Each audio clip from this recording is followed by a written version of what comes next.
అరుణాం కరుణాతరంగితాక్షీం ధృతపాశాంకుశపుష్పబాణచాపాం అణిమాదిభిరావృతాం మయూఖైః గురుడిత్యేవ విభావయే భవానీ.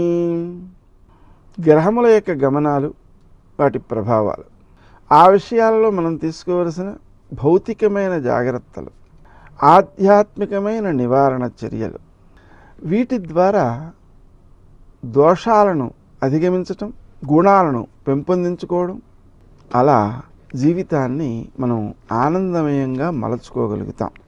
ఆయా జపములను చేయడం ద్వారా మీరు పొందిన లాభాలను, ప్రయోజనాలను కామెంట్స్లో పెట్టినట్లయితే అవి చదివిన వారు ఆ మంత్రాలను జపించుకునే శ్రద్ధ పెంచుకుంటారు, విశ్వాస బలం పెరుగుతుంది.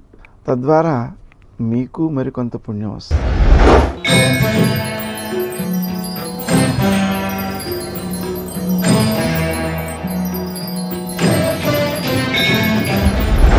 మకర రాశి.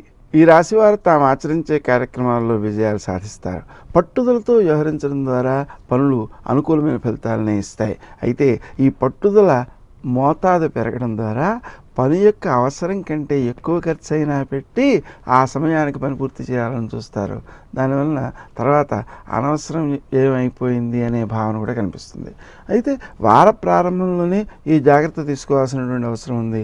వారం మధ్య భాగం నుంచి అనుకూలత పెరుగుతుంది.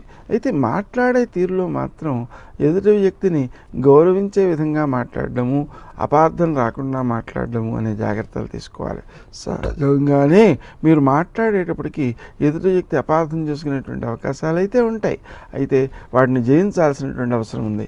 సంతాన వర్గంలో, అందులోనూ ముఖ్యంగా అమ్మాయిలు బాగా అభివృద్ధిని సాధిస్తారు, విజయాలు సాధిస్తారు.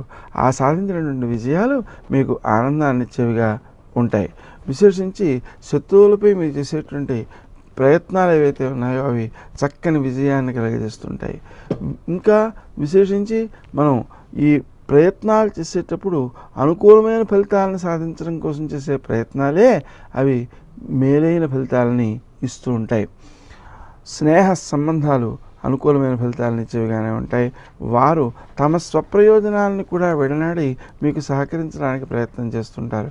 వారి యొక్క కృషిని మీరు అర్థం చేసుకుని కృతజ్ఞతాభావంతో ప్రత్యుపకారాదులకు ప్రయత్నం చేయడము, అలాగే ముఖ్యంగా భగవంతుడిని ప్రార్థించాలి. ఎందుకంటే మనం ప్రత్యుపకారం చేయాలి అంటే వారి స్థాయి పడిపోవాలి.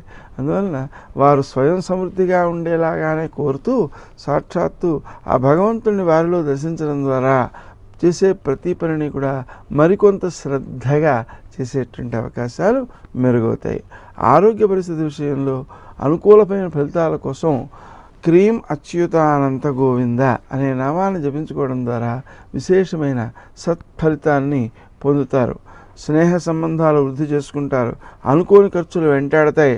అలాగే పుణ్యబలాన్ని పెంచుకోవడం కోసం చేసేటువంటి ప్రయత్నాలు సత్ఫలితాలను ఇచ్చేవిగా ఉంటాయి. అంటే మనకు ఏ పని చేయాలన్నా కూడా ఆ పని సులభంగా, లాభప్రదంగా, గౌరవప్రదంగా నెరవేరాలంటే పుణ్యబలం సమకూడుతూ ఉండాలి. మనకు ఎప్పటికప్పుడు పుణ్యబలాలను సమకూర్చుకుంటే తప్ప ఆ విజయాలను సాధించడం సాధ్యం కాదు.